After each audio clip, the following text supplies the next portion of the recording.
Yes. Hi, all. I'm Akshaya. I'm a graduate student of Dr. Wouter at University of Manitoba.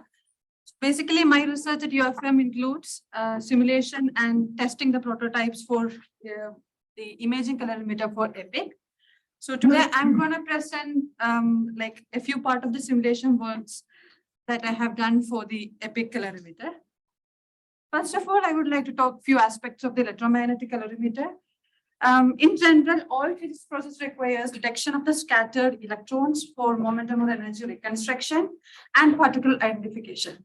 In any scattering experiments, the detection of the scattered electron is purely upon the electromagnetic calorimeter. So there are certain sets of requirements to be fulfilled by these calorimeters. And for EIC, those include the ability to detect the scattered electrons and separate them from pions.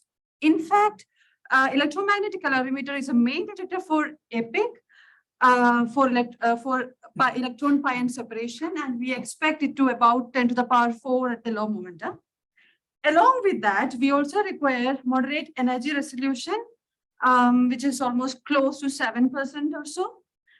And particle identification is one of the major tasks upon the electromagnetic calorimeters that basically we use calorimeters to separate electrons and positrons from the charged hadrons. To achieve all these requirements by itself is a very difficult task.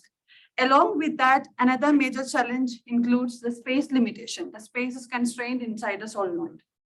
So here, my idea is to just look into some of the famous, commonly used calorimeter techniques that is used in various experiments.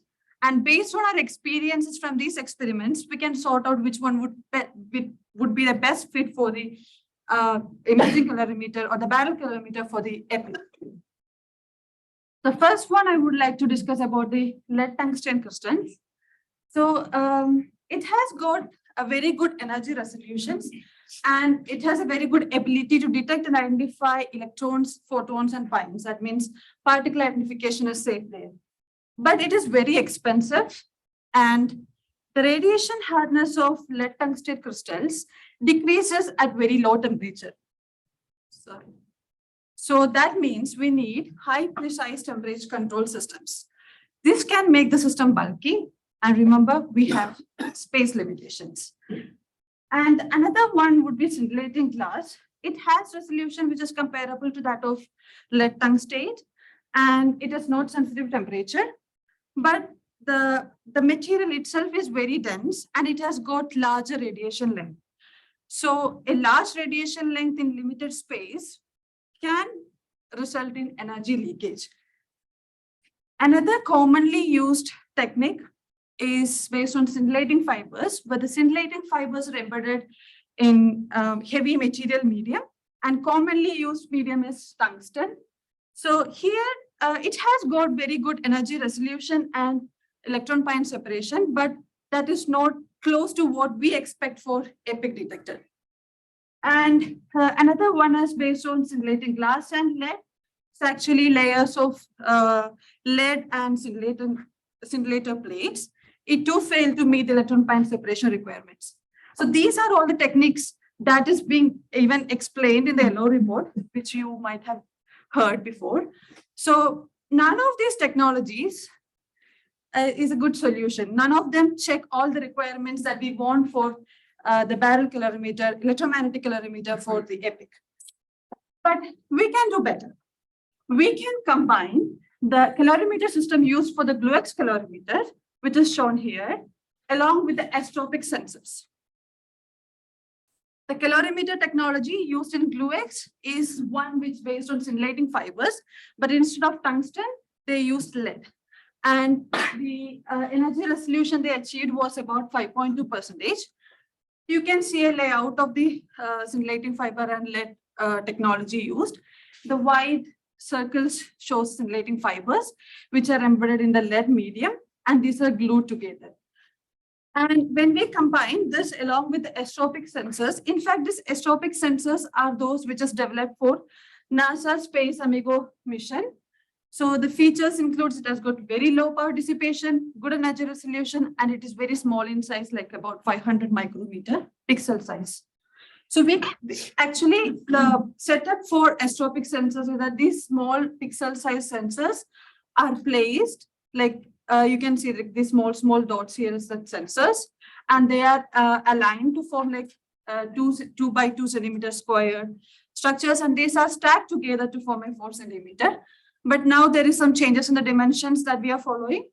So I just took this picture just for a proper analysis. So by combining these two technologies, we have the EPIC imaging barrel colorimeter.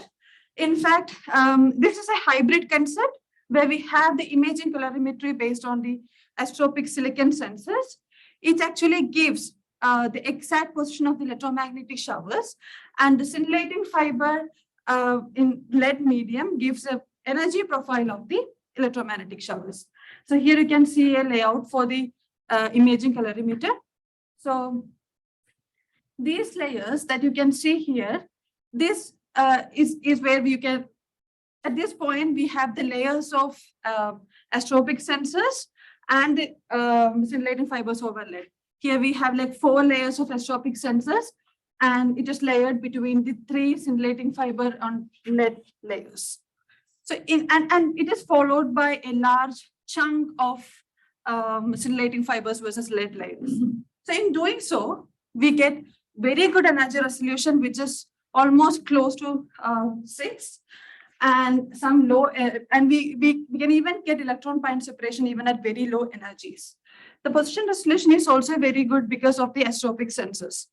So in fact, we concluded all these things based on some simulation results that we have, but due to limitation in time, I'm not going to show all these results.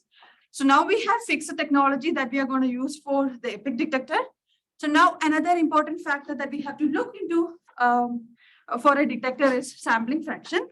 It actually gives the fraction of total energy released in the active material.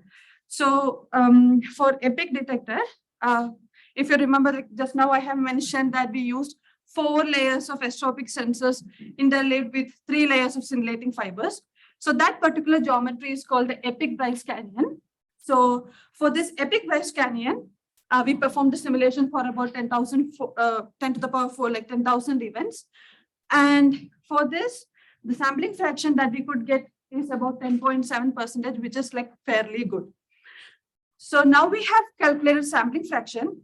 So now the best idea to convey is to look into the reconstruction plots for various energies. So here I have showed the reconstruction plots for 5 GeV. So here, yeah, it is sure that it is not peaking at 5 GeV exactly. But for the time being, to proceed with further analysis, this reconstruction plots with a sampling fraction of 10.7% is fairly good. Now we are working on improving this reconstruction plots by changing the protocol for the astropic sensors as well as the silicon fibers. So here you can see there are few hits at the low energy, but for that to identify what particle it is, we have to do the particle identification. So right now, my short-term goal would be to improve the reconstruction plots and to run simulations for the background at the sensors, so that I can have like a clear idea about clear idea about the low the heats that gives a low energy. I mean, at very low energy. Thank you.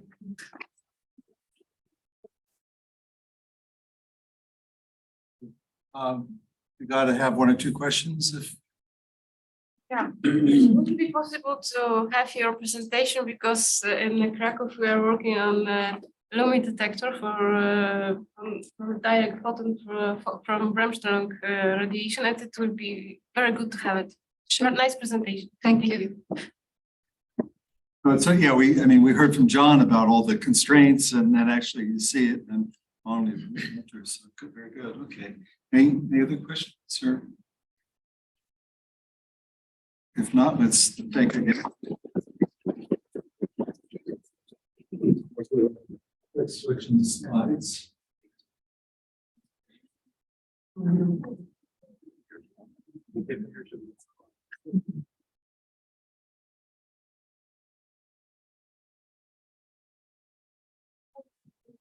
Hi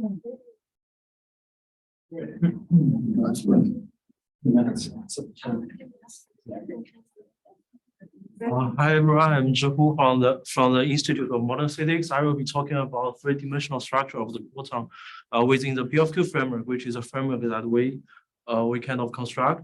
So I will briefly talk about what PFQ is, and then I will show our result of the leading twist quark TMDs. And then for the most important part, I will compare our TMD calculation I will use our TMD calculation to calculate the asymmetry of the cities and compare with the experimental data. And basis light from quantization, we utilize the Hamiltonian framework of the light from quantum field theory to simultaneously obtain the mass spectrum and also internal structure of the QFT bound state by numerically solving the light from mass Ingen equation. So first, we start with the light from Hamiltonian formalism. So for the light from coordinate or light cone coordinate, we do a reparameterization of the four vectors. We have the the ordinary parameterization will have V0 and V3, and we will have a recombination of them to V plus and V minus. And okay. Oh, sorry. So it seems that.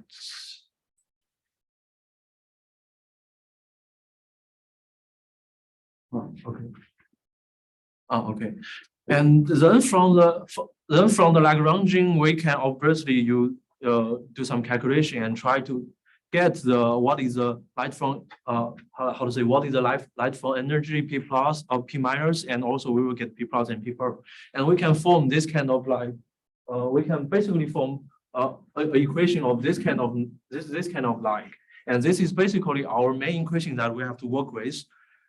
And then we will, and for example, in the QCD as an example, this big lambda is a hadron that we want to investigate. And we will view it as a bound state, which is consisted of quark and gluon. And so because we consider it like this, so we can expand our bound state by a complete state of the parton state, which is the Fock sector expansion. For example, if we consider QED, we can view our electron as the leading Fock sector is that it has only a bare electron, and then it can emit our photon. And for example, for proton in the leading Fock sector, we will consider it only composed by QQQ, and then it can emit gluon and emit C quark, something like this. So because this free parton state, they can form a complete state. So we can, even though this bound state are not really composed by those free Fock sector state, we can still expand them. By expanding them, then we can define this kind of quantity, which is light from wave function, which is very central in our work, because actually solving this equation is equivalent to try to find what is the light from wave function is. And then we go to the numerical part. Then how we have seen that we have a mass Ingen equation, but of course this mass Ingen equation is continuous, is infinite. We cannot implement it on computer, so we have to introduce some discretization or some basis, and then we will do some truncations, and basically we will transform this into a big matrix, and we try to solve it using parallel computing or something like that. So this is a basis that we're using, but I will not go through it one by one. If you have question later, I can go back here. And after obtaining this kind of light from wave functions, we can basically calculate all the observable that we want. That, for example, one of the merits of this kind of framework is that basically all the observable are defined in the light front, right? And so, but since our framework starts on the light front, so we don't have to make any further modifications. We can just expand this expand this definition, and generally, in principle, most of the observable will reduce to a multiplication of two wave function and also some money integral or summation, something like that. So this is basically how we start from the Lagrangian and blah blah blah, and finally we get to the observable. And we can see that basically we have a bunch of observable that we can calculate. And we have already used this framework to calculate QCD and QED and also TMD, CPD, and DPD, something like that. So yeah, this is a basic structure of this BLQ framework is, and then I will go to the actual result. So since we have the fork sector expansion and we cannot retain all of them because then it is infinite, then computer cannot deal with this. We have to do some truncations.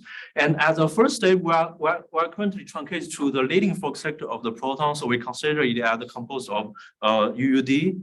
And then, of course, because it's very, very leading order, we have to use some model. We are not starting from the actual QCD Hamiltonian. We have to use some effective Hamiltonian, which has obviously we have some parameters, and we have to feed those parameters from the collinear PDF and form factor. And this is what I want to stress. Those parameters are all fed from collinear PDF and form factors. So they have nothing to do, the feeding of these parameters have nothing to do with TMD. So we kind of think that our calculation of TMD as our predictive power. Okay. And yeah, and then we will have some if you remember, sorry, because I didn't include the slides here, but if you remember that the definition of TMD actually contains a gauge link. That gauge link is very difficult to deal with in our framework. But of course, if I understand correctly, in the lattice framework, the gauge link will be very easily deal with. But so to make this calculation, doable, we have to make a lot of information and something like that. So this is all the details. So I will not go through this very. Okay, I will not go through this very in detail. So this is the result that we get. Those are the calculation of the leading to T-even TMDs. If you remember, there are 6 of them, and we compare. We calculate them and draw them. And basically, for example, we can see that in the transverse direction, they decrease monotonically, and in the longitudinal direction, they behave like just like PDFs that there will be a raise and there will be increase, something like this.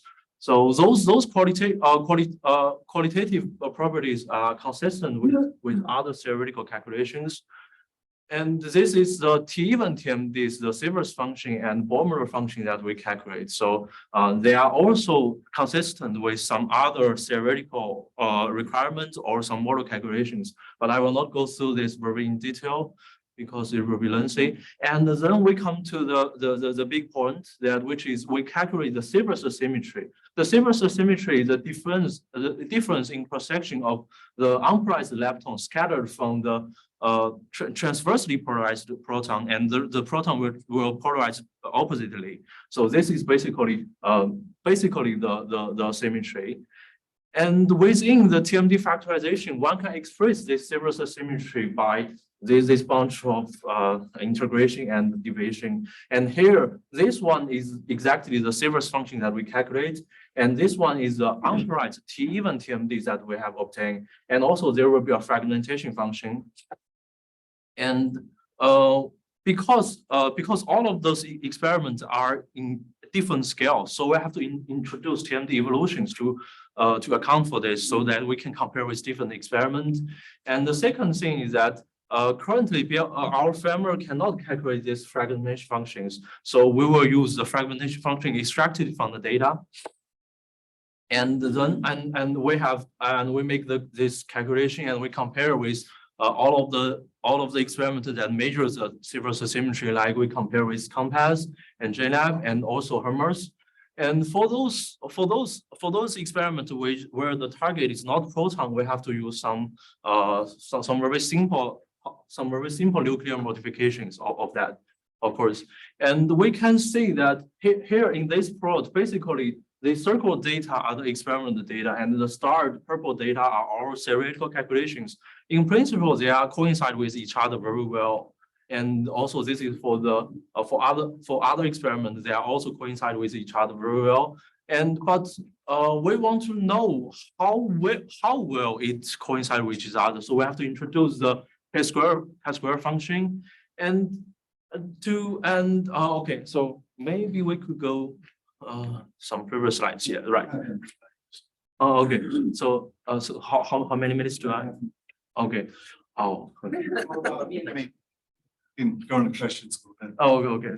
So I have said that within this TMD factorization, we can express this asymmetry kind of like this, right? But we will always ask this question. So when this TMD factorization is valid, a very simple argument is that this kinematic parameter delta, which is when this delta is small, which basically means that the transverse momentum of the final hadron is small compared with Q. Only at this region we can use TMD factorizations. So basically we calculate the variation of K square over the delta, and we kind of find that there are very rapid increase here, this here, and if we ignore this, and this plot is actually very good because in principle we find that our framework will basically lose their predictive power when the delta increase, because this is what the theory will tell us. But this change is so rapidly, so I kind of don't believe it. So I make some more calculations. So because this chi-square is the chi-square for the whole bunch of experimental data, and I then I calculate the chi-square distribution for basically every here every circle, every point is the experimental point that we have, and I kind of find that basically there are some anomaly points that basically those are the things that drive this rapid increase. And so the next thing that I do is that I just get rid of those anomaly points, and I find that and I only retain all other which point that I call regular, and I do a linear fitting, and I find that this fitting is not that good. Like if you look at this plot, you will think that we find something, but in this plot, I will think that actually we don't find the increase. So yeah, this is the thing that we do. Yeah, so this is okay. Go ahead, finish up. Yeah, okay, I will just finish very quickly. And other than the TMDs, we in the QQ fork sector truncations, we are currently also working with our framework with QQQ plus QQG, which then we can calculate the gluon TMDs, and also we have also calculated the double Poisson distributions, which I include those two just to show that our framework is very universal, and we can do it calculation in many things. And to summarize that, basically we start from some Lagrangian. Of course, currently it's just effective, but we hope that in the future we will extend it to the full Q-city Lagrangian, and we start from some Lagrangian to the cross-section of high energy scattering, and then we can compare with experimental data. And also some outlook is that currently in my calculation we still not have the soft factor, which is a VEV of Wilson loop. We have to include it in the future, and also we have to try to deal with something about the fragmentation function. And also we think at least me, I want to include the small x physics in our framework, but this seems to a lot of work that I have still done in the future. Yeah.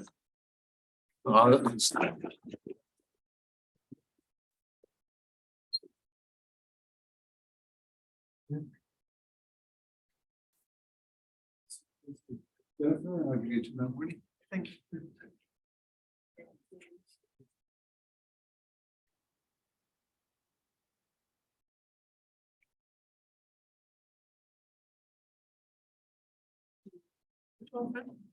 Sorry, Which one? Advances?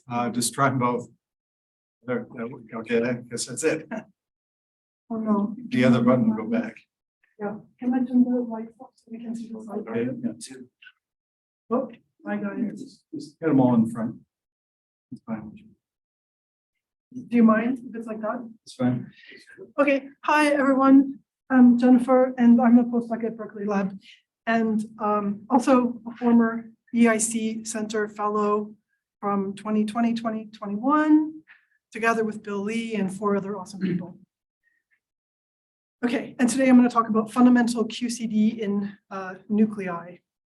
So, okay, so my first slide is how my work relates to the electron ion collider. I think of the EIC as a testing ground for QCD, for the strong force of nature. Here are 6 examples of things that experiments that I hope to see at the EIC, both at detector 1 and detector 2, but all of this is work in progress. Number 1, indirect evidence for diquarks. I'll talk about these a lot in the next couple of minutes. Work bound state with equally color charge.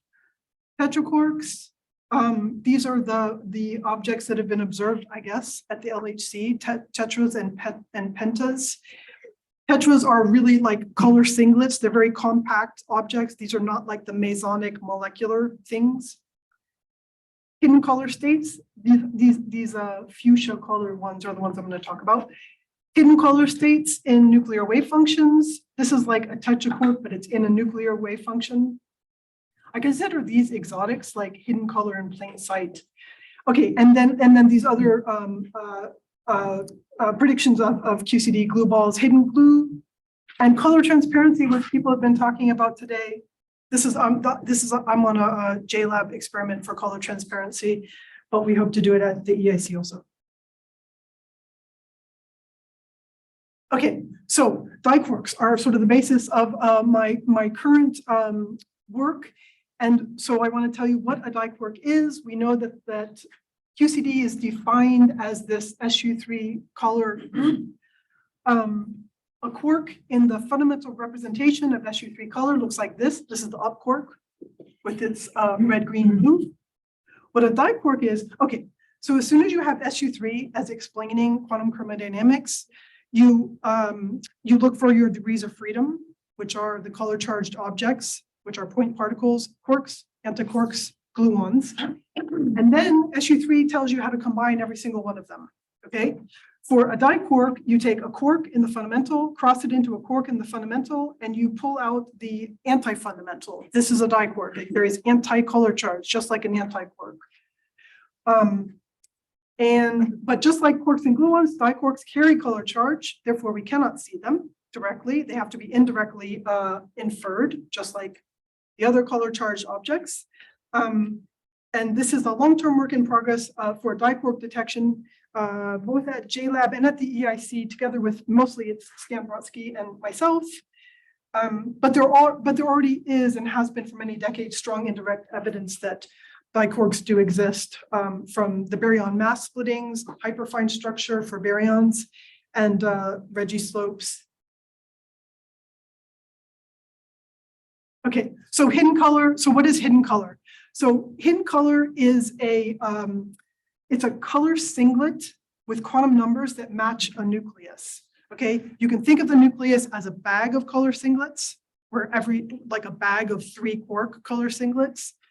But a hidden color state is where you forbid yourself from forming a color singlet until the very end state of your wave function build. The example here is something that this small group we published in 2021. The best example is a hidden color state in helium-4. Because, okay, so here's the leading order helium-4 nuclear wave function with unknown coefficients. It is dominated by the neutron, neutron, proton, proton wave function here, written out in quarks, but this is just a proton, a neutron, a neutron. And then in addition to this, we have this hidden color state, which is a hexadiquark. You take the same. Did you give me a? No, okay. Okay, thank you. So you have the same 12 quarks that are in helium-4, and you just tell yourself that you cannot form a color singlet, this 1C, until the very end. You build it out of spin 0, isospin 0 diquarks here, up downs. The little brackets mean spin 0, and you use your SU3 group theory rules to form this guy. It's painful sometimes because at every step of your wave function build, like when you make a diquark, you have to make sure that that diquark obeys spin statistics when you exchange your quarks. So even though you can't observe it, that thing it's not physical, but I mean, you still have to make sure that the wave function obeys the correct statistics. And as soon as you put 2 diquarks together, you have a boson. You have to make sure when you exchange diquarks that you do not pick up a minus sign.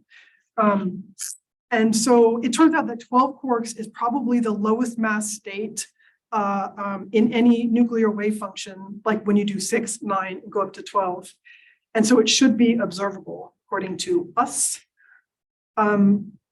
Okay, so this, I'm probably going to skip most of this, but this is just going through the very basics of what it means to have QCD represented by SU3 color. Again, just what I said, you have your quarks, your anti-quarks, and your gluons are in the octet. You guys, every index, lower index means color charge, upper index means anti-color charge. The gluon, of course, is a combination of anti-color and color. When you put these things together, according to group theory rules, you either end up with color singlets, that's 3 terms over here. And the way you can tell they're color singlets is, do you have any leftover indices, yes or no? If you don't, it's a color singlet. Here's a diquark. You can just see that you have a leftover index, which is C up here, has anti-color charge.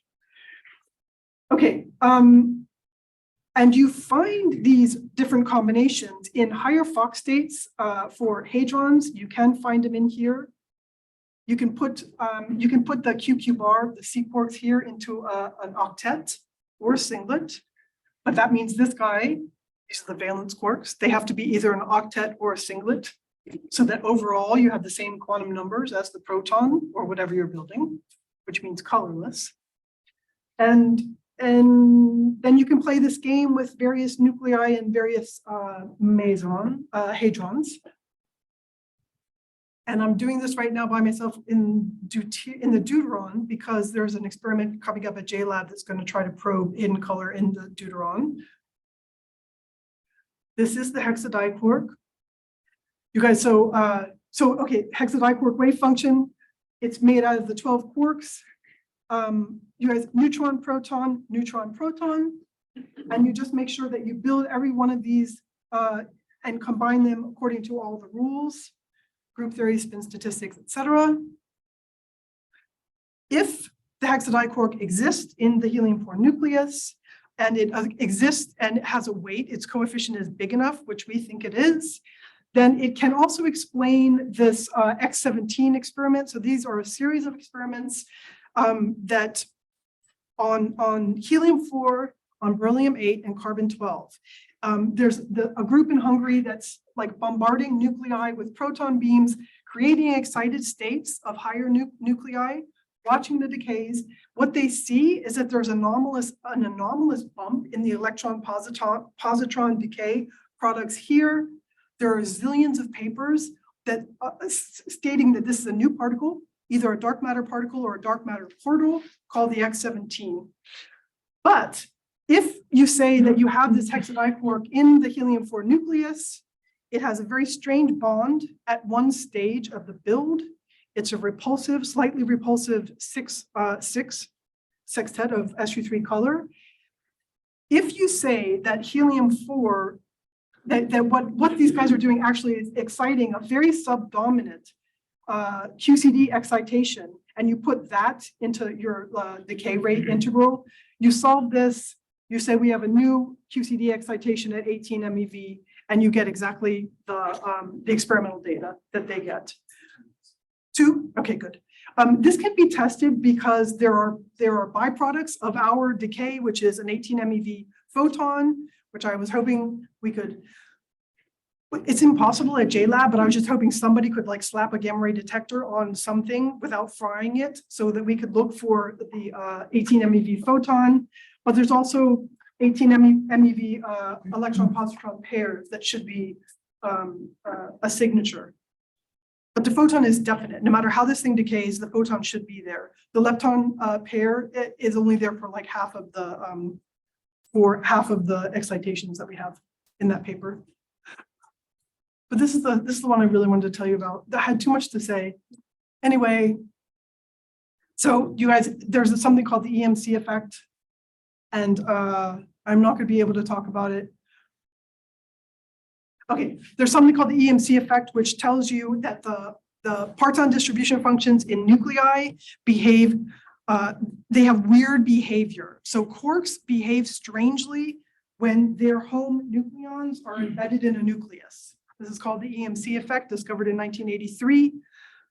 This model that I have says that the reason that the quarks behave differently when their nucleon is in a nucleus is because they're able to stick themselves together. Two nucleons can stick themselves together by forming a diquark. Not just two valence quark exchanging a gluon, but a serious SU3 color change in representation, and that this is causing it. That's a whole nother talk. And look, so I plotted the overlap. This is carbon 12. So you guys, how many minutes? One, half. So you guys, okay, in nuclei, approximately 20% of all of the nucleons are in these short range correlated pairs, very highly overlapped pairs. So what I did is I took some paper from JLab and I plotted what they actually measure as the relative momentum of the short range correlated pairs. I changed that to a separation distance, just translating momentum to distance. And then I plotted the overlap for two values of their measured momentum difference between the nucleons, 400 and 800. These guys are a neutron and a proton. The radius here is 0.84 Fermi. The overlap is so intense. So my point with this is just to say, you are going to have QCD interactions in the overlap region because they're just so much of the volume is in the overlap region. Anyway. And so it works, but you have to read the paper. Thank you.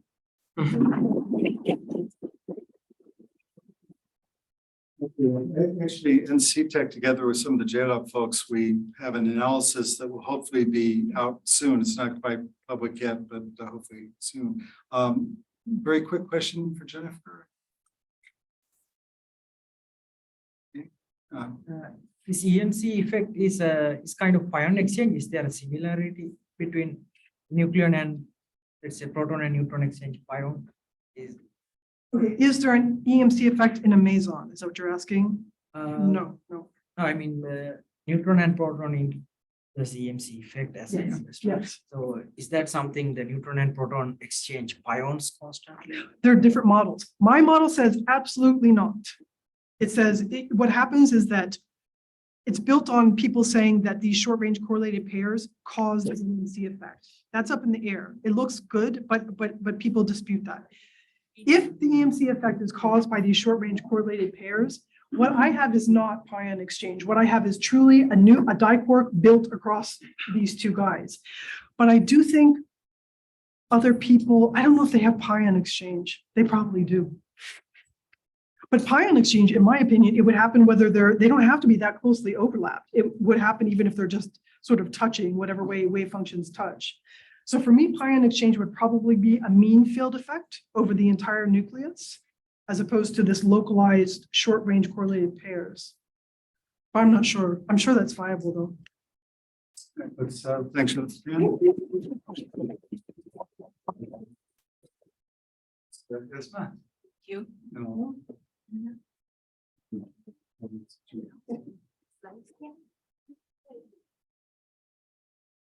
Hello, everybody. I am Esma from University of Msila in Algeria.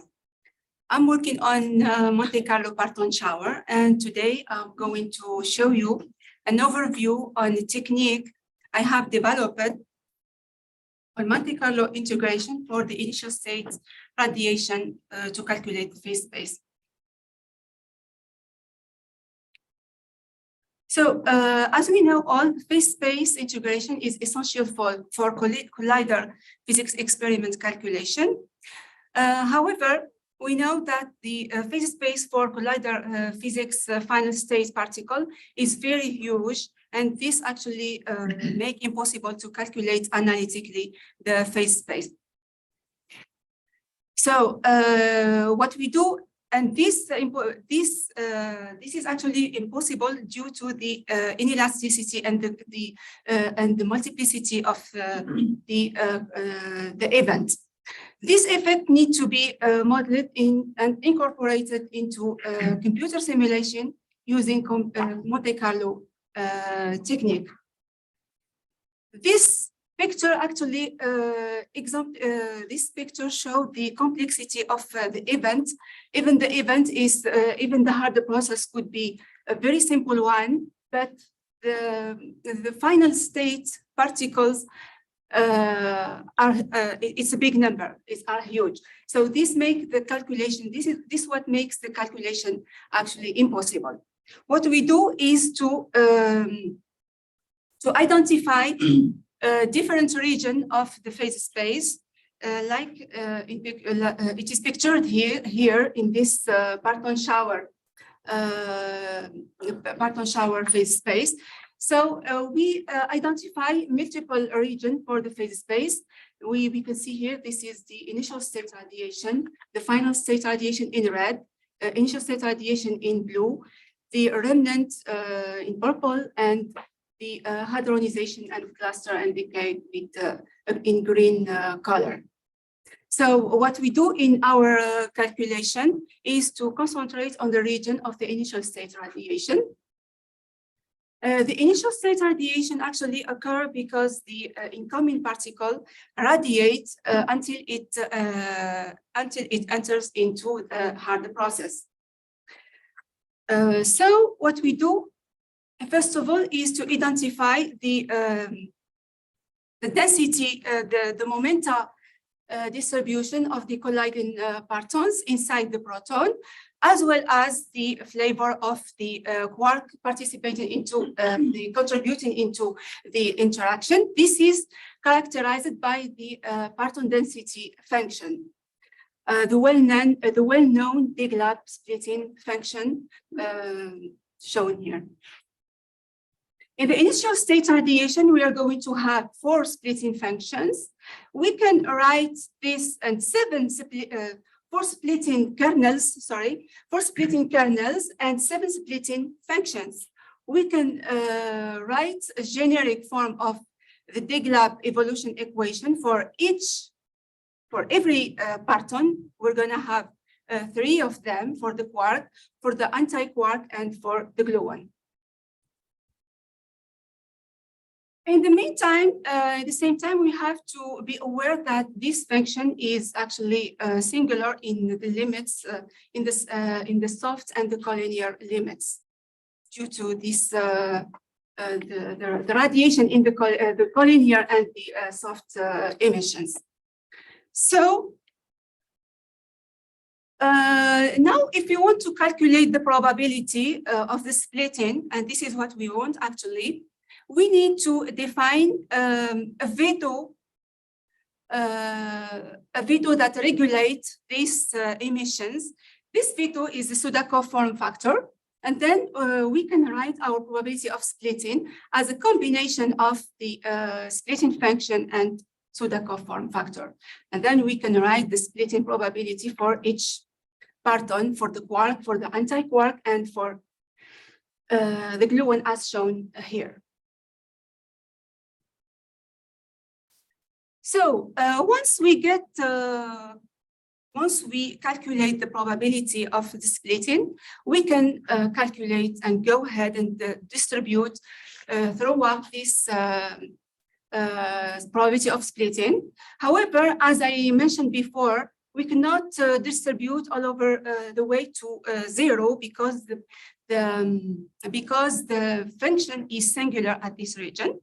We introduce a cutoff, TIR, and then we do distribute according to a flat distribution below TIR and according our distribution function here above TIR.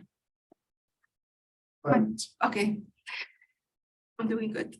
Okay, in the same time, we need to preserve the unitarity of our probability, and this is why we have this form of probability distribution.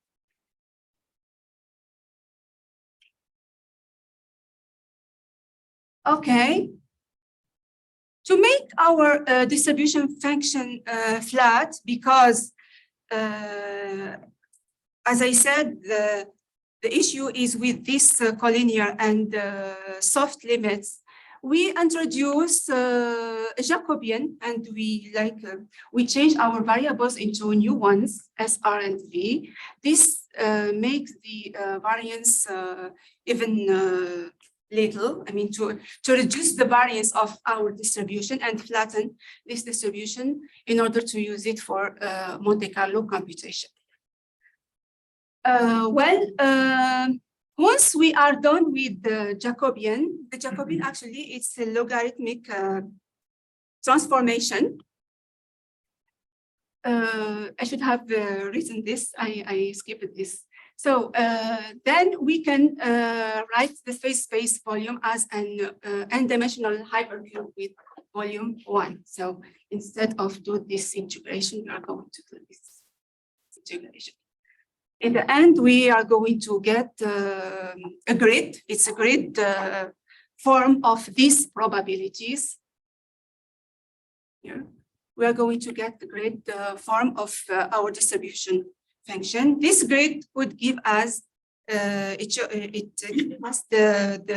value of the phase space in every point of our phase space we want to integrate.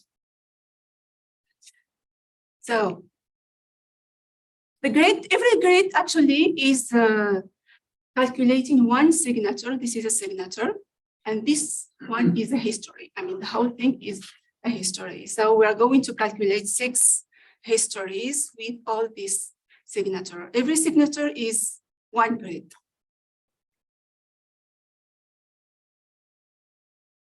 So this is a signature, I mean the emission, and both of this is a history because we don't know which quark is going to emit. This is why we have to build this history.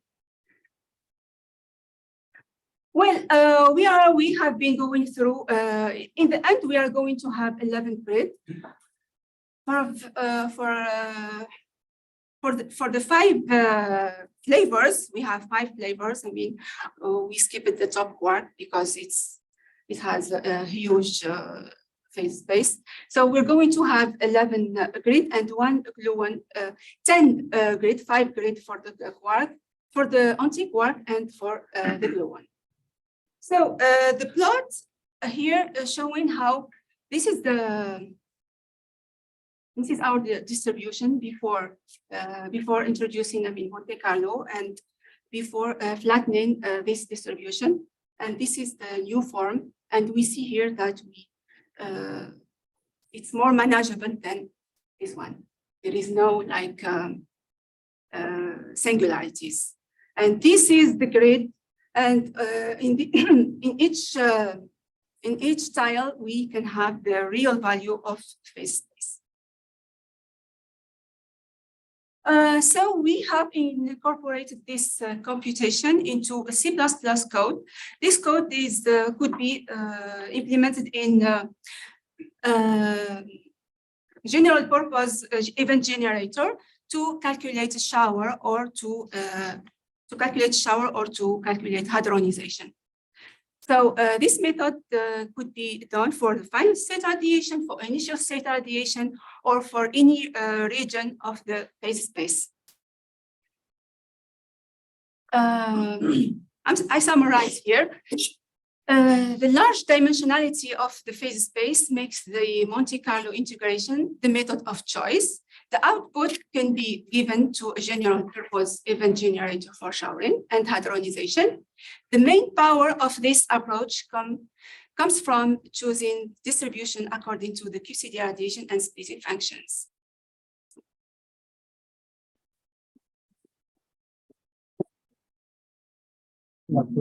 Quite interesting. I mean, things like Vegas use a very simple algorithm that works, but it's very easy to trick Vegas if you have something along a diagonal or more complicated things.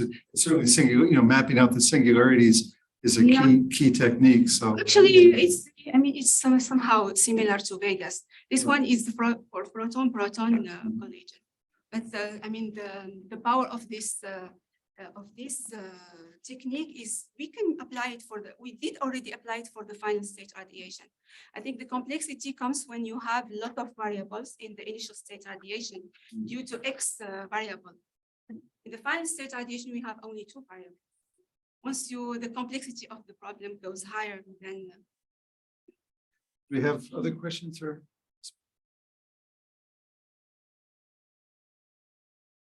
No, let's thank you again.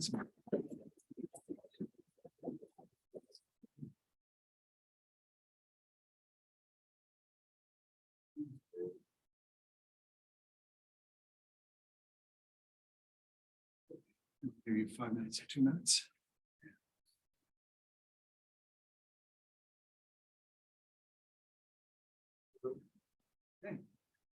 No, wait, wrong way. Gotta go back. No, the other button. Okay, I'll take it. There's a, below it. I reset it. I see.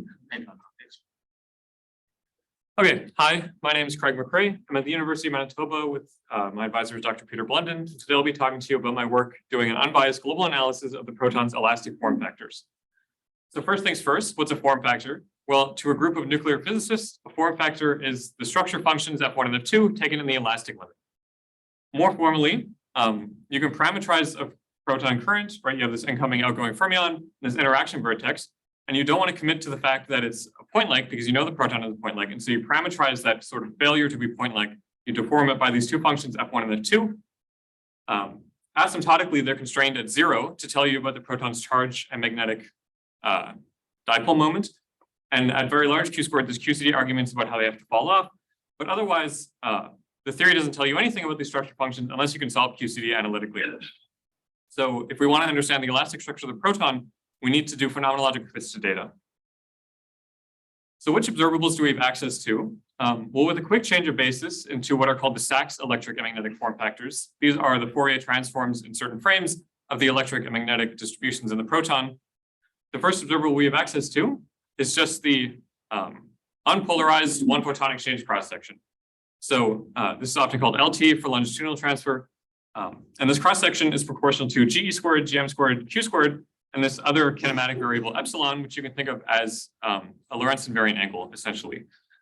So with enough data at a specific epsilon and a bunch of Q squared, we could do a straight line fit to this, right? All of these only depend on Q squared. And so the slope of that fit would be GE squared. The intercept will essentially be GM squared. And so with enough of this unpolarized data, we have access to GE squared and GM squared and any Q squared we want. Independent of the unpolarized cross-section, we could also do polarized transfer fits, or sorry, polarized transfer measurements. So this is when you have a longitudinally or transversely polarized beam. You scatter off of a fixed target, and then you discriminate the cross-section based on whether the fixed target gets imparted to it a transverse or longitudinal polarization as well. So in this case, these cross-sections are proportional to this product and this square. And so, for example, we can verify that our experiments are agreeing about the physics. So these GEs should only depend on the momentum transfer. So if we take the ratio of these two cross-sections, we'll get GE over GM. And then from these, we can extract GE and GM independently and plot those against each other. What we find, unfortunately, is significant disagreement between the polarized and the unpolarized data. So up here in blue, we have the unpolarized data, which is the ones that you do linear fits to. And these hover around 1. Whereas the polarized data, the one that you take the ratio of the cross-sections to find, starts to fall off. And this isn't just a single experiment. If you take multiple experimental data sets, the unpolarized cross-section, even though it's more scattered, tends to hover around 1, while the polarized cross-section just falls off nicely. Okay, so the GE and GM functions can be depending on the polarization, right? In the elastic limit, they have to be depending only on Q squared. So we're either missing some physics or we're mistreating some systematics. So these are really the two ways out of this. So either two photon exchange corrections, right, for any higher order correction, but this is the one that we believe is important, enter the cross sections, right, and we need to take them out. And then when we do those corrected fits, there should be no error. Or, and we know that we're doing this, people often mistreat multiplicative uncertainties. So multiplicative uncertainty is where you have, say, instead of an offset, an uncertainty on the overall scale of your data. So your data looks something like your data times 1 plus or minus some uncertainty in the scale. So why would these solve our problem? Well, like I said, the two photon exchange corrections enter multiplicatively in the cross-section. And so on the unpolarized data, you just have a single cross-section and that gets changed, and then you do your fits again. And so your extractions will be different. Whereas when you take the ratio of those two polarized cross-sections to get the ratio of the form factors, the cross-section corrections will largely cancel out. So we believe that the polarized data is mostly correct. The unpolarized data is what needs to be fixed. More specifically, though, how could multiplicative uncertainty be leading to this issue that we're seeing in particular? So at Cello, there was this issue called Peele's pertinent puzzle. And what they found when they were fitting a similar ratio to what we have, when they included this data, they found the dotted line fit, right? So they're just minimizing chi-square, it goes through the data, that's what you expect. And then when they added more data, they continued their fit, and their fit pulled away from the data, even though it was still the minimum chi-square. So they realized after a while that this was due to the fact that they were mistreating their normalization uncertainties, right? So the chi can lie. How can the chi lie? Well, a chi-square comes from the underlying assumption that our measurements in physics are Gaussian distributions.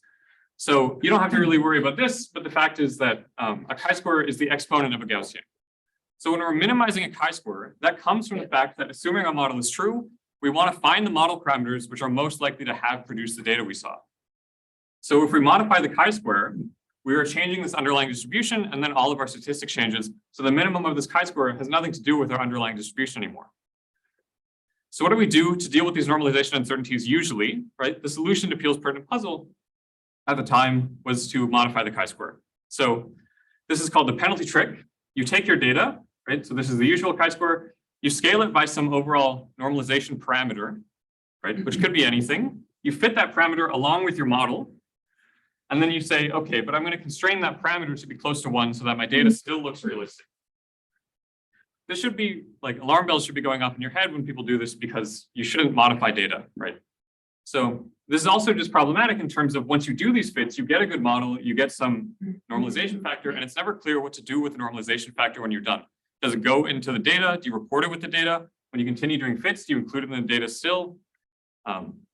So this is a long-standing issue. So it'd be nice if we could do a fit that's unbiased and doesn't involve these normalization factors, especially because having your data times your parameters here makes it not a Gaussian distribution in your data and model. Okay, so how do we get around this? Well, my blueprint is the T-naught method from the NNPDF collaboration. What you do is you take this multiplication and you just do propagation of uncertainties as you normally would. So here we have the chi-square, right? All the sigmas make it look scary, but it's just data minus model. And then instead of just the uncertainty in the data, we also have this propagated term. So this is bad formally because we can't have data in the denominator and still have a Gaussian distribution. So how can we get around that? Well, the trick here is we intend to make our model a good stand-in for the data. So we can replace our data in the denominator here with the model. As long as the model does become a good stand-in for the data, this is justified. However, this now has parameters that you have to fit, this has parameters you have to fit, and it's still not a Gaussian because it should be Gaussian in the data and the model parameters, and it's neither. The way around this is to say, okay, I'm going to guess my best fit model. And if when I do my minimum chi-square, the model that I get out is what I guessed, I'm done. If not, I can feed it back in and hopefully find convergence, because all I need to do is guess the final model when I'm done. So as long as this process converges, right, you fit, you guess, you fit, you guess, as long as it does converge, you'll get a model that is statistically reasonable and is completely unbiased. Okay, in addition to this aforementioned iterative guessing, there's also a Monte Carlo averaging going on. So you replicate your data 1,000 times, 1,000 fits, average all of those fits, which is it's not trivial when you have nonlinear models, but we can get to that later. Okay, and so the last adjustment you have to make to the T-naught method is when you have, the T-naught method is called the T-naught method because it only fits a single parameter. So this model has multiple parameters and it depends on your kinematics, right? This is a model, say, for the cross-section. And so it depends on Q-squared and epsilon. So when I put this model into each of my covariance matrix entries, when I'm at a diagonal entry, it's clear that I should evaluate the model at the same kinematics that this data point was taken. But at which kinematics should I evaluate the model at the off-diagonal elements? There's no directly correct answer to this, right? But the most statistically reasonable way I found to extend it is to just do what I've been calling a model outer product, where you just take the model at this kinematic, model at this kinematic, multiply them together instead of the squaring. Okay, so now that we have this much more involved fitting procedure, which doesn't involve normalization factors and is completely unbiased, how does this compare to the usual penalty trick? Well, you can see here are two fits to the unpolarized data, and then we compare them to the polarized data. So we still find in both cases disagreement. So we know that the difference between the polarized data and the unpolarized data is statistical in nature. It is not statistical in nature, right? Importantly, it's definitely a physical process going on, and we can be sure of this because we know our fit is unbiased, right? Nothing like Peele's primitive puzzle is going on. It's also, although it's boring, it's good news that the penalty trick is a really good estimator of the unbiased fit, because that means we don't have to go back and redo everything we've ever done with penalty trick, right? And in fact, you can use your penalty trick fit as your first guess for the iterative model fit. Importantly, also, these fitted normalizations that show up are just a crutch, right? You can get a fit that is as good, includes these normalization uncertainties, and doesn't have any of these normalization factors that you fit as well. So we can throw them away. Okay, like I said, we need physics to solve this issue now. So we can do this iterative model fit, but first we take the unpolarized data, we correct it for the two-photon exchange, and then we fit that corrected data. And we can see that the fits to that data go right through the PT data, at least right through compared to how it was doing before. We want to characterize how well it's going right through the PT data, right, the polarized data. We can include the polarized data in the fit and see how the chi-square grows. If we force it to fit the polarization data as well as the unpolarized data, the chi-square to the unpolarized data grows by about 14%. If the data were in perfect agreement with no tension, we wouldn't expect any growth to the chi-square. So the fact that there is an increase means there's definitely improvements to be made in two-photon exchange, which isn't surprising because when you have that box diagram, right, you have the proton in the middle can be really doing anything, right? It can enter any excited state, et cetera. The two-photon exchange effects are very model dependent. So we're working on them right now to make sure that we can close this gap. Very quickly, I want to talk about a quick curious coincidence that shows up. When you have that correlation matrix and you add that term to each of the entries, if you turn off the off-diagonal elements, which you shouldn't do, right? It's statistically unsound. And then you do a fit to the uncorrected data with those covariance matrix entries turned off, you find a fit that goes right through, right? You fit to the unpolarized data, you go right through the polarized data. So formally speaking, this shouldn't be taken seriously because you've done something statistically wrong, right? The whole point of doing this is to be statistically sound. But this is a decent argument that the multiplicative error is being overestimated currently, right? So turning off those correlations is akin to tuning them down. And so the fact that the problem is far less serious when the normalizations are tuned down probably indicates that they're being overestimated. And this is also likely, right, because whether you read an experimental paper or a theory paper, the normalization uncertainties that enter, more than half the time, people just shout a number out, right? They'll say it's like 2% or 5% probably to be safe. And while it's fine for offset uncertainties, for correlative uncertainties, if you overestimate them, that overestimates how difficult your fit's going to have to fit multiple data points. So in summary, I was able to develop a new method for unbiased fitting of nonlinear models. The current two-photon exchange corrections do help significantly close the gap between the unpolarized and the polarized data, but there's definitely room for improvement to be made there. Normalization uncertainties are likely being overestimated. At least there's a decent argument that they are. These normalization factors that often pop up when you see elastic cross-section fits are merely a crutch, right? You don't need them and they're not physical. They're only statistical in nature. So yeah, in future work, I hope to do updated low Q-squared data as Bernauer did in 2014 and see if the unbiased fits have any effects on the proton radius. Questions?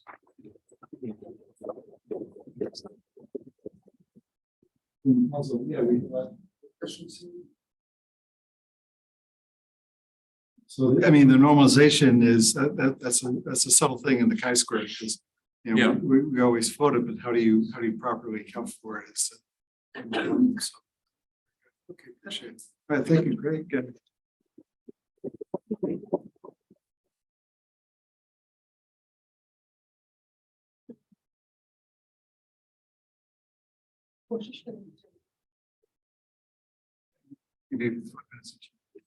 Yeah.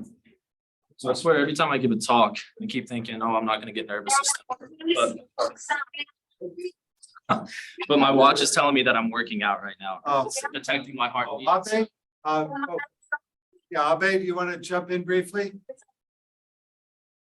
You're muted, Abe. Let's see. I want Zach to talk first. Yeah, let's keep going, Zach. He's waiting for us. Sure, absolutely. Okay, all right. All right, sorry, Zach. Okay, yeah. So for the guys that don't know me, and everybody that doesn't know me, my name is Zachary Baldwin, and I'll be presenting on the GlueX collaboration and for Carnegie Mellon as well.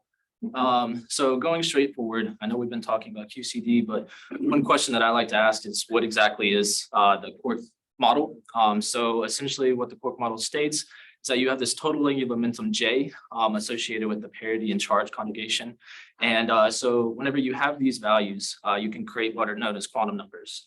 And so by combining the quantum numbers and depending on their L and S, which is the relative orbital angular momentum between Q and Q bar, which is in the meson spectrum or meson system, and the S, which is the total intrinsic spin of the QQ bar pairs, you can have these allowed quantum numbers. And I've kind of shown a diagram with this, but going straight forward, as you can see, no matter what type of combination of L and S that you do have, you can have these forbidden JPC values. And so discovering one of these forbidden quantum numbers would be an immediate evidence. So the smoking gun of what is known as non-QQ bar states or new QCD states. And that's kind of the goal of BlueX, is to really map the spectrum of the light hybrid mesons and potentially find evidence of these non-QQ bar pairs. So going into this, I know we've gotten a talk or two from Bill's advisor, but this is kind of a lattice QCD map of some of these light hybrid mesons that we're hoping to kind of look at. But one thing I'd like to note is we can see here that lattice QCD predicts some exotic values. And so what predictions kind of show the best exotic quantum number hybrid? Well, let's kind of zoom in onto this. And looking here, we can see that we have this very low hanging fruit. And this is kind of what we're really hoping to search for, is this 1 - plus state.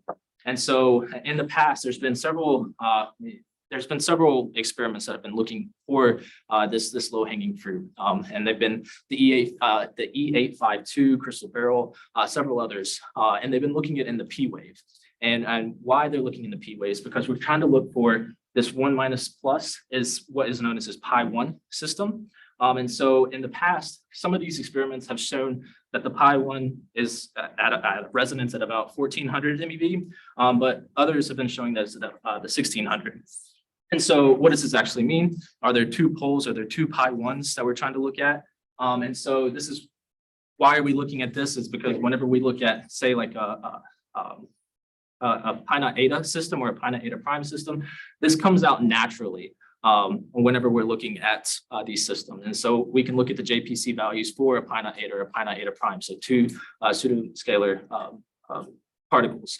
And so we see here that we can have exotic information within their P or F wave. And so looking at more lattice QCD predictions, we see there's this a group called JPAC at Jefferson Lab that's kind of done a sample lattice looking at compass data, which is hadrospectroscopy instead of what I'm about to present. But they, this is wrong. This is supposed to be a P. But anyway, so whenever they did this, they showed that this pi1 just looks different in different mass spectrums. So it's one singular pole. This pi1 is one singular pole. It just looks different depending on the decay modes.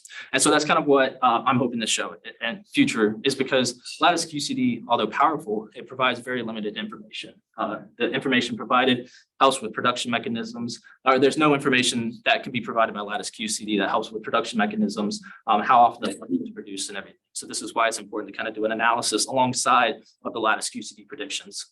So as I mentioned, I work for the GlueX experiment, which stands for gluonic excitation.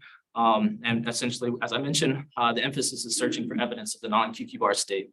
So for those that don't know, GlueX is at Jefferson Lab, which is an electron facility where you have an electron that goes around a racetrack-like shape accelerator, and then we send it off into the Hall D. That electron beam is then hit off a diamond wafer, which, depending on its orientation, creates these linearly polarized photons, which then collide with a liquid hydrogen target, which is just protons. So for this analysis, as I mentioned, the lowest hanging fruit, this very simplest states that we want to look at are these pi naught eta and pi naught eta prime systems. And so I've shown the branching fractions. They're pretty high branching fractions associated with these states, which is why it's really nice that GlueX is really looking at these and what I'm about to show. So just looking at the invariant mass spectrum of both of these, we can see several things. So what I'm showing is the GlueX data, which is the big plots, and then also a comparison between compass data. So as you can see in both of these pi naught eta systems and pi naught eta prime systems, we can see several resonances that are already there, which is nice. It's always nice to kind of see states pop up whenever you're doing this, but this is not a bump hunt as it was with the Higgs. So the reason being is we can see in say pi naught eta systems, we have an A0 and A2 potential other states at higher mass. But if you recall, the mass of the pi 1 should be about 1400 or 1600. You have these masses, these other resonances that are kind of around where the spectrum of this pi 1 would be. So this is why it's important to kind of do partial wave analysis, is to be able to decouple everything and make sure that we're observing the waves that we want. So continuing on, we want to look at these angular distributions. And why do we want to look at the angular distributions? I'll show in a second. But I wanted to introduce this notation of Gottfried-Jackson. So there's three different angular decays that we can look at: Gottfried-Jackson, helicity, and Adair. But Gottfried-Jackson and helicity are the ones that are predominantly used. But in the Gottfried-Jackson, we have it's viewed in the center of mass of the pi naught eta to pi naught eta prime systems. And then the z-axis is taken in the direction of the incident photon. So if you remember, this is a photon facility. So you have the proton coming in, colliding with the photon here in the Gottfried-Jackson reference frame. And so this theta Gottfried-Jackson is the angle in between the incident photon and the particle that you want. So either eta prime, eta, or pi naught. So as I mentioned, why are we looking at these angular distributions? Well, if we look at the YLMs, we can kind of depict out the specific wave sets that we want. So I plotted here SP, D waves. And so as you can see, if we were to plot the invariant mass of our spectrum versus say Gottfried-Jackson theta, we can kind of see potential wave sets. Although there's a lot of background coming out and it's not as clear as the compass data, we can see potential wave sets coming out. So let's see here for the A2 1320, it's supposed to be predominantly a D wave. Well, we can see here this D wave, this black wave right here, this black curve right here. Potentially we can state that this is a D wave and everything. So this is why we look at the Gottfried-Jackson. And so going forward, kind of doing a partial wave analysis, we kind of look at the polarized amplitude definition. And so this long equation essentially is showing that we're summing over, we're wanting to look at the intensity of these distributions, of these waves. And so we're going to be summing over everything. And there's going to be two summations, well, more summations that, but two sections of summations where we're going to be summing over the positive, okay, let's take a step back. First, as I mentioned, we're wanting to extract out these YLMs. So what's really important is that we define the Z for this notation. So it's not just a super long equation. We define this ZLMs, which is just the YLMs times this phi, which should be capital Phi here. I'm not for sure why it was not. But anyway, so we can see that we're summing over the positive, the real and the imaginary parts of these ZLMs. And also we can include the polarization, which is really important. We add a kind of another layer whenever we're doing these analyses. But essentially what I'm stating is that a partial wave analysis is really important on the intensity. And so we fit to this L sub M comma K. And I would go into a little bit more depth, but I feel like I'm running out of time on this, but it's 2 minutes. And like I said, describes three angles: the cosine theta, the Gottfried-Jackson or helicity, as I've mentioned before. And then also, as I mentioned, it's important that we have the polarization between the production plane and it should be the photon plane. But anyway, going on, the difference between, as I mentioned, compass, which was hadro production, and GlueX, which is photo production, is we have more information that we can acquire for this partial wave analysis. So looking at what a partial wave analysis would be, this is for the gamma P goes into the 4 gamma. So just looking at the pi naught system, we can see when we compare between two systems. So this is 4 gamma, which would be the most predominant decay mechanism versus the second dominant decay mechanism within these two channels. We can see that we have similarities between the S and even the D waves. And as I mentioned before, if we looked at the invariant mass versus the cosine theta Gottfried-Jackson, we can see a potential D wave, which is the predominant wave within the spectrum. It's really nice to see similarities between both of these, whether you have different final state particles, backgrounds, acceptances, but it's really nice to have this comparison check between both. But this talk, as I mentioned, has been a conglomerate between probably 2 years ago. So there's way more updated figures, but this is kind of the best way that I can introduce the topic to you and kind of show what is going on.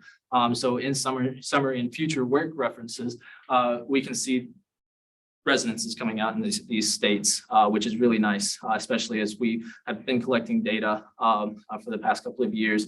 It's nice to see things are working. We've taken a first look at a mass independent partial wave analysis. Most partial wave analyses have done mass dependent, so it's model dependent instead of individual between mass bins.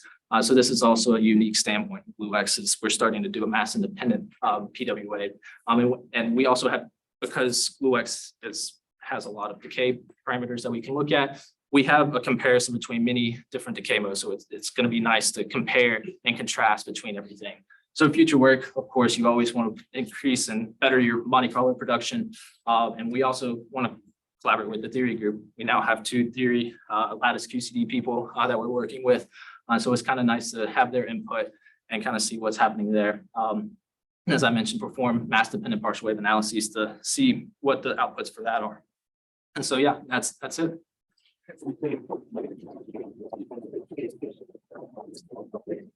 Yeah, these partial wave analyses are quite complex, but I mean, the spectrum is key for tuning up our models and things like that, and getting down to, some of the mass calculations and ultimately where is it coming from? So Exactly. that's, yeah, I mean, it's high precision stuff is Absolutely. very neat. Questions for, so Jonathan? That was a great talk. So my question is, in the Ada wave function, I feel like there should be 2 states in the Ada wave function. Number one, a standalone glue state, so a 2 glue on glue bond that has the same quantum numbers as the Ada. So isospin 0, everything the same. And also a 2 quark plus EG, so like a 4 parton Fock state. Yes. But these guys would have the exact same JPC as your Ada. Are you sensitive to that? I do believe that we are sensitive to that, but how sensitive, I'm not entirely sure. And I'd love to talk to you after this about that. Yes, yes. But there's all kinds of excitations you can make. Absolutely. Yeah. Very nice. Anything else? All right, let's, go ahead. Welcome. Let's thank Zach again. Abe, are you still there? Go ahead and unmute if you're available. Yes, I am here, but can you hear me?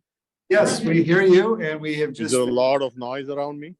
No, it's good. Yes, we've just finished the student talk, so we're ready to wrap up. Yeah, I'm watching. Yeah. They boarded me and then they deplaned me because the pilots are not here. So I don't know how long it will take. All right. Give us a closeout today. Yeah, Everybody is expecting. Oh, okay. Well, I think I should first give the. What do you want to do? Fred, do you want to say things first or should I go first? Yeah, so we had a chance earlier to thank Socorro and it was much appreciated. So yeah, and I mean, I'll just say I had a lot of fun, and as I told them previously, we kept them in a very heavy schedule, but they kept at it and survived. So I hope it was fun. Hope you take home some good lessons, the Monte Carlos and things like that. And have a safe trip home. And yeah, it's been a pleasure seeing you all. So thank you much.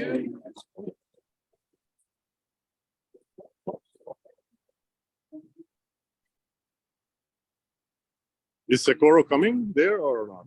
No, I think she. Yeah, she went home already. I Yeah. think. So we Oh, did. I see. We Well, okay. separated her. Then I just want to, I want to thank you. First of all, it was great to see all the students this year. This was an unusually active group. And I suspected that in the beginning, a couple of days. but then I confirmed it through the activities that you guys conducted, and the way you interacted with each other during and after the classes was just fantastic. I hope that reflects somehow on the organization and the content of our school and the discussions that we had. Hopefully you learned a lot. Hopefully you will retain a lot. Hopefully we'll also try to be more inquisitive about the electron ion collider. And as I have mentioned a couple of times already, this machine is really built for you. So it is going to be an exciting time. If you think about it, there is no new collider being built anywhere in the world for the next 20 to 30 years. Any timeline that you see at CERN or in China or in Japan, everything is beyond that timeline. This is the way to learn for a long future scientific career.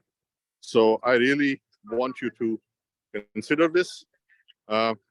Lastly, I think this was the first time we had a collaborative school with CTEQ, and that was, I think, in my opinion, a great success. We learned a lot from CTEQ's practices, etc., etc. And also, in particular, having Fred around was a fantastic thing. So I'd like to really give him a big thanks for being involved so intimately all the time and communicating with you so effectively that we were in awe and learning all the time. So thank you very much, and safe journeys back. And we all expect you to be in touch with us. Any things that you want to do with EIC or generally in your careers, do keep us in contact. We are proud of you no matter whether you join the EIC or not. Thank you very much. Thank you.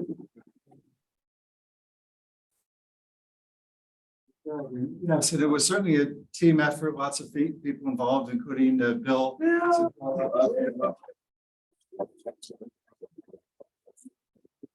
So thanks to you and everyone. Have a safe trip back and stay in touch a little bit. Okay. I'll hear what you have to do. All right. Good. Thank you, Abe. Good flight. All right. Bye-bye. Good trip. See you real soon.